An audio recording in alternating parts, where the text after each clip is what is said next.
Raja Shehadeh, welcome to the program. So this is the first time you have left the West Bank where you live since October 7th. That's right. And I wonder whether everybody's eyes are on the horrors that are going on first in Israel, then in Gaza. And I wonder what you can tell me about what's been going on in Ramallah and around the West Bank. Under the cover of the war in Gaza, there has been so much more settler violence and unrestrained settler violence, never as before. And the army has been supporting the settlers, and they have made pogroms and checkpoints and attacked cars and attacked homes and attacked communities and led them out of their communities. And it's been terrible. And what do you think the aim is? Oh, the aim is very clear. They want to push the Palestinians out of the West Bank. And also the aim of the Zionist group in Israel, the extreme Zionists, is to not only weaken the Palestinian Authority, but to eliminate it in order to be able to take over the parts of the West Bank, 17%, which were under territorial jurisdiction of the PA, to take that part away from the PA and annex the entire West Bank. This is their aim, to annex the entire West Bank. Certainly, a lot of those who prop up Netanyahu's coalition are exactly of that mind. They are believers that they should have that territory and apparently also resettle Gaza. So let me ask you about the book that you have written. The latest one is called "What Does Israel Fear from Palestine?" ? Given that Israel essentially has the balance of power, why do you think Israel fears Palestine? Do you think it does? I think they fear the very existence of Palestine, because if Palestine exists, then the Israeli myth, the foundation myth, would have to be amended, because the foundation myth of Israel was that they came to a land that was empty, that didn't have any Palestinians or anybody, and they established Israel from year zero. And so to recognize Palestine would be require reconfiguration of the Israeli myth. And that's the main fear, I think. You come from a family that has been involved in the attempt to broker peace for decades, right. Since 48, frankly. Right. Your father, when you were a teenager in 1967, submitted a peace proposal to the Israeli government on behalf of the Palestinians. And of course, all these decades later, there is no peace. So Israel always blames the Palestinians for not grabbing a chance when it's there or walking away from all the best opportunities it's given, backed by the United States, etc. Palestinians always blame Israel for, quote unquote, not being serious, for continuing to build settlements while talking the peace talk. Given that, what is your actual hope for this dynamic to be broken? And do you think it ever will be? Well, not as long as the Israeli government has the settlers lobby in the government. But it didn't, for instance, under Ehud Barak's term. Yeah, but the Labour established more settlements than they could. They have been establishing settlements continuously since 1967, continuously. Of course, more so at certain times than at other times, but continuously since 67. And they have not wanted to return the territories they occupied in 67, even then. And they kept making one excuse after the other and blaming the Palestinians. And that is the dynamic that has continued. And it is the terrible dynamic that my father realized that the only way in 67 was to establish peace with Israel so that they don't continue with the settlements and don't become more extreme as they have become. And he has been proven right. And what did you learn from your father? Again, you were a teenager when that took place, and you went on to be a lawyer. You founded Al-Haq, the human rights group. You're an activist. What did you learn from everything you saw as you were growing up? And has that been changed irrevocably since October 7th or not? Well, I have learned that the only way is to make peace with Israel. It's a small land with two nations, Israeli nation and the Palestinian nation, and they have to live together. And my father was adamant that they will have to live together and we have to find a way to live together. And I have continued with that vision. But since October 7th, it has become much more difficult because they humanize the Palestinians to such an extent that it's difficult now to imagine how we can make peace with them. I'm going to get to that in a moment, but I first want to put to you what you just said, because I want to read. You know, I've interviewed some Israeli writers as well, and they all. It seems like the artists, the cultural leaders, the public thinkers believe, like you do, that there must be a fair, just solution for both people. So, of course, you know Yuval Noah Harari.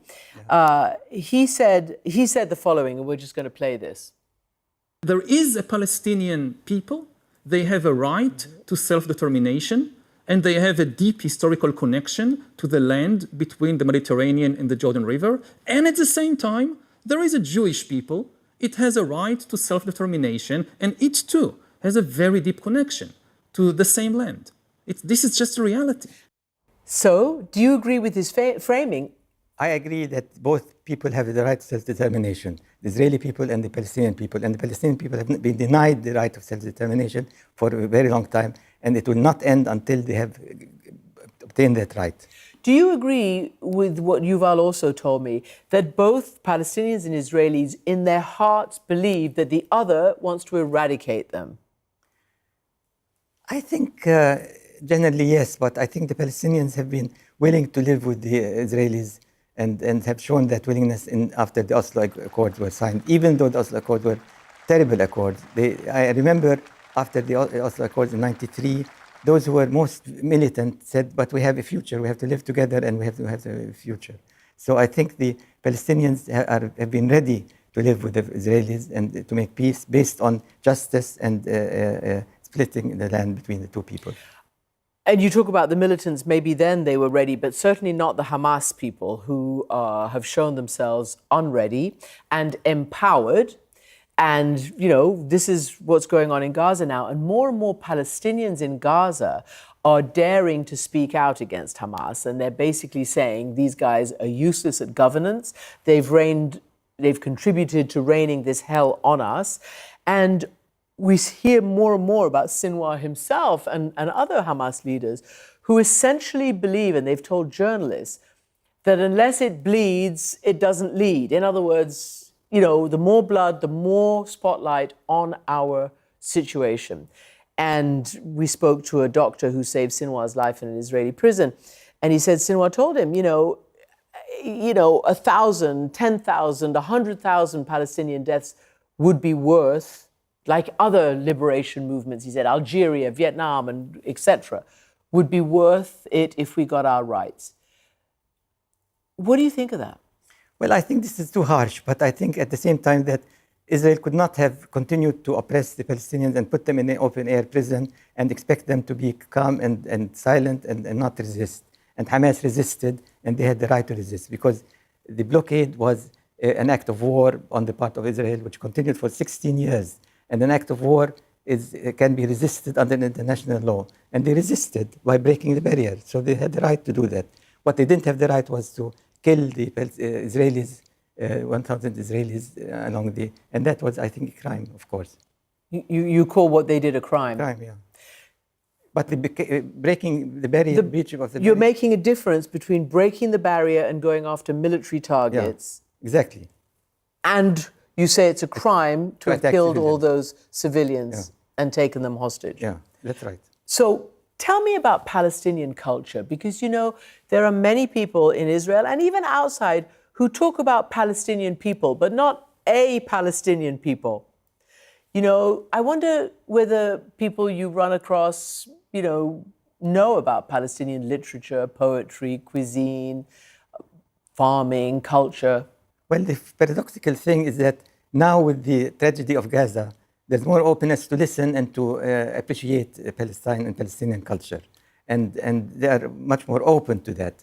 And there's openings to understand, to learn about the history, to learn about the culture. And I think Palestinian culture is flourishing even now in the West Bank. And there are exhibits and literature and writing and so on.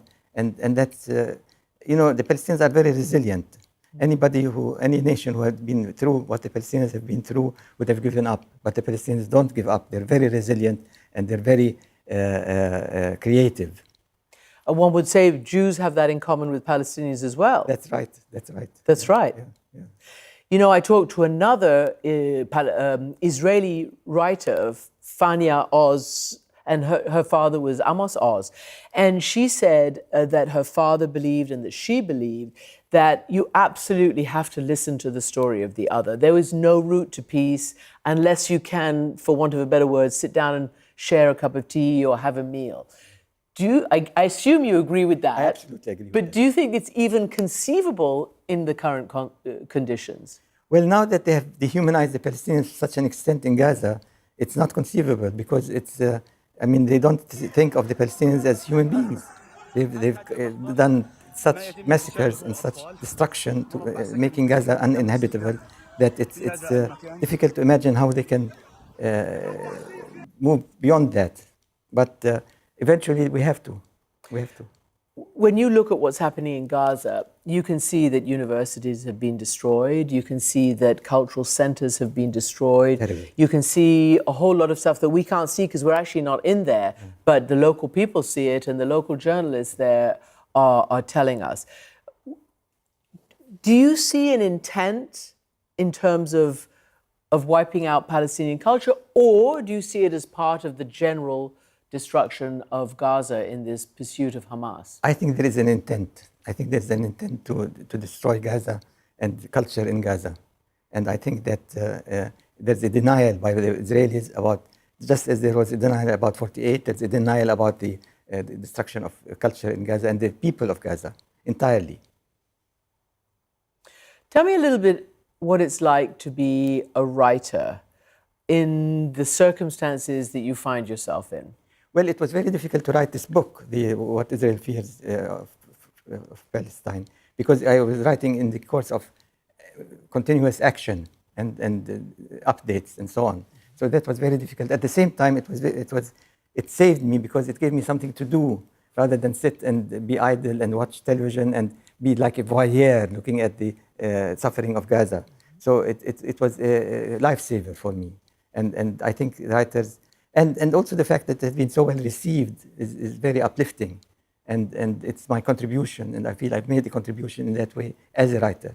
And what will your next chapter, i.e. your next book be, do you think? When you must go to sleep at night or sit in your garden and wonder, what is going to be the substance of my next book? I've started the next book, but I don't describe books before when I'm writing them. Is it optimistic or pessimistic? Optimistic, of course. We need optimists. Yeah. Raja Shehadeh, thank you so much indeed. Thank you. Pleasure.